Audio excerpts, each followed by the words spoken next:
नमस्कार दोस्तों, middle east के हालात इस वक्त बहुत ही नाजुक और ख़तरनाक मोड़ पर हैं। रोज़ नए मोर्चे खुल रहे हैं, नए बयान सामने आ रहे हैं और सबसे ज़्यादा परेशान आम लोग हैं जो इस सब की कीमत चुका रहे हैं। आइए आज की ताज़ा ख़बरों और उसके असर को डिटेल में समझते हैं।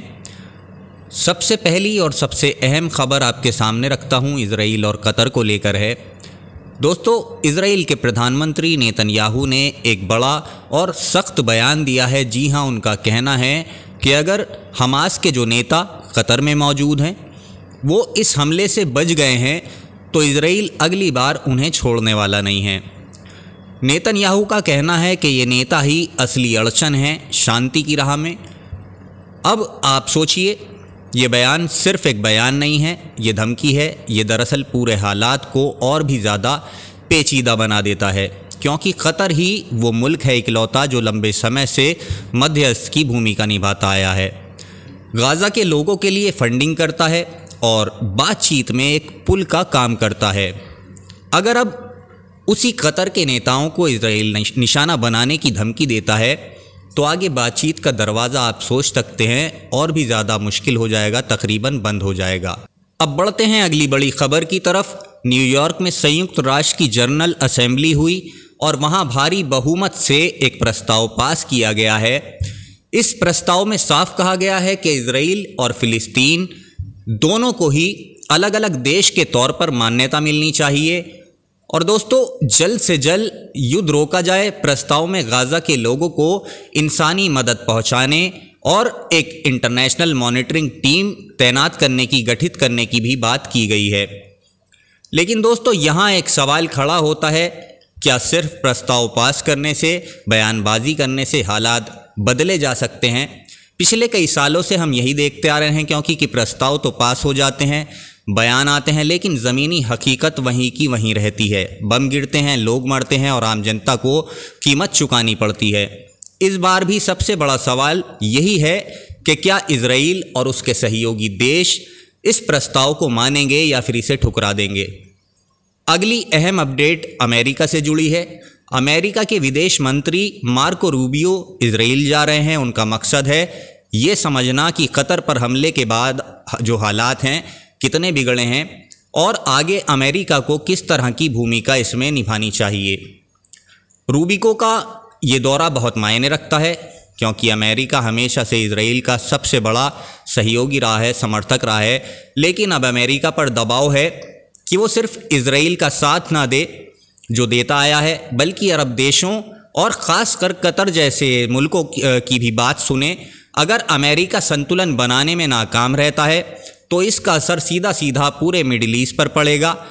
तुर्की से भी एक बड़ी खबर आ रही है जिसको सुनकर आप हैरान हो जाएंगे। तुर्की ने इजराइल के हमलों को ख़तरनाक बताया है और कहा है कि अगर कतर जैसा छोटा लेकिन अहम देश निशाना बन सकता है तो फिर कोई भी सुरक्षित नहीं है, किसी को भी निशाना बनाया जा सकता है। तुर्की की सरकार ने अपनी मिसाइल डिफेंस सिस्टम को मजबूत करने का ऐलान किया है, फैसला किया है और स्टील डोम नाम का नया सिस्टम लाने की घोषणा की है।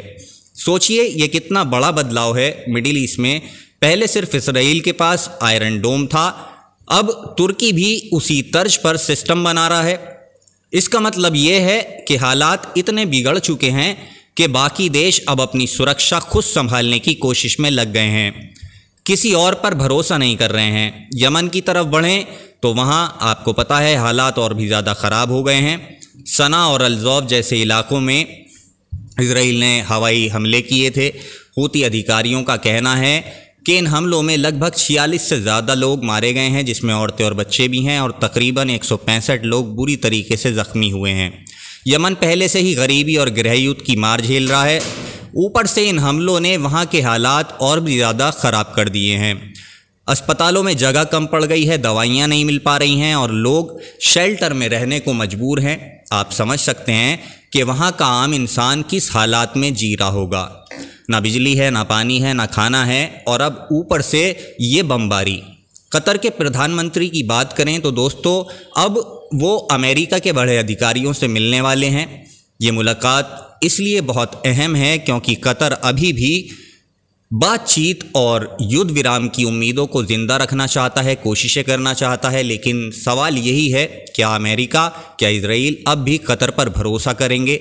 जबकि इजराइल, आप जानते हैं, उसे खुलेआम धमकी दे चुका है कि आगे भी हमले होंगे।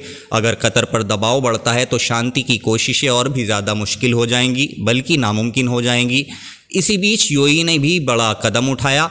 यूएई ने इजराइल के डिप्टी एम्बेसडर को बुलाकर कड़ा विरोध जताया और कहा कि नेतन्याहू के हालिया बयान जो उन्होंने अभी दिया था बहुत ज़्यादा दुश्मनी भरे हैं और बर्दाश्त करने के लायक नहीं हैं। यूएई आमतौर पर इजराइल के साथ रिश्ते सुधारने की कोशिशें करता रहा है, लेकिन अब लगता है कि इन हमलों ने हालात को और भी ज़्यादा पलट दिया है। अगर खाड़ी देश इजराइल से नाराज़ होने लगे तो इजराइल की कूटनीति के लिए ये बहुत बड़ा झटका होगा।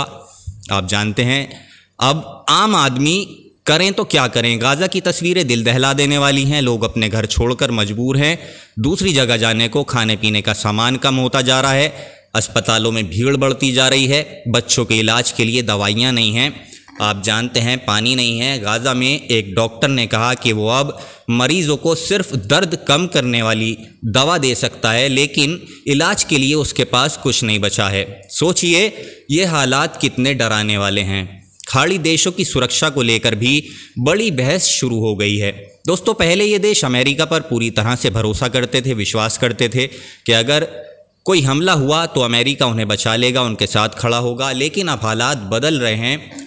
कतर पर हमला होने के बाद ये भरोसा टूट चुका है। अरब देशों को लग रहा है कि वो अब सिर्फ अमेरिका पर भरोसा नहीं कर सकते, लेकिन इसलिए वो रूस, चीन और तुर्की जैसे देशों के साथ नए समझौते करने की प्लानिंग कर रहे हैं, सोच रहे हैं।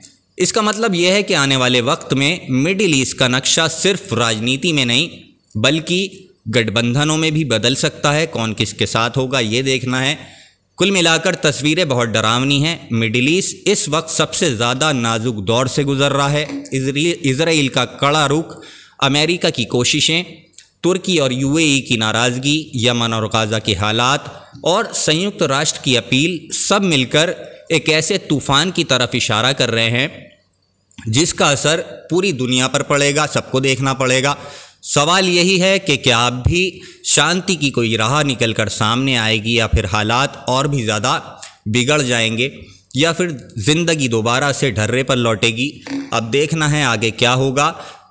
ये फ़िलहाल अभी की ताज़ा अपडेट थी। आगे की कोई अपडेट आएगी तो आपके सामने लेकर हाजिर होऊंगा। फ़िलहाल के लिए बस इतना ही। चैनल को सब्सक्राइब ज़रूर करें, नया चैनल है, आपके सपोर्ट की ज़रूरत है। वीडियो को अपने दोस्तों के साथ शेयर करें। जल्द ही आपसे मुलाकात होगी एक नई अपडेट के साथ। तब तक आप अपना ख्याल रखें। धन्यवाद। जय हिंद।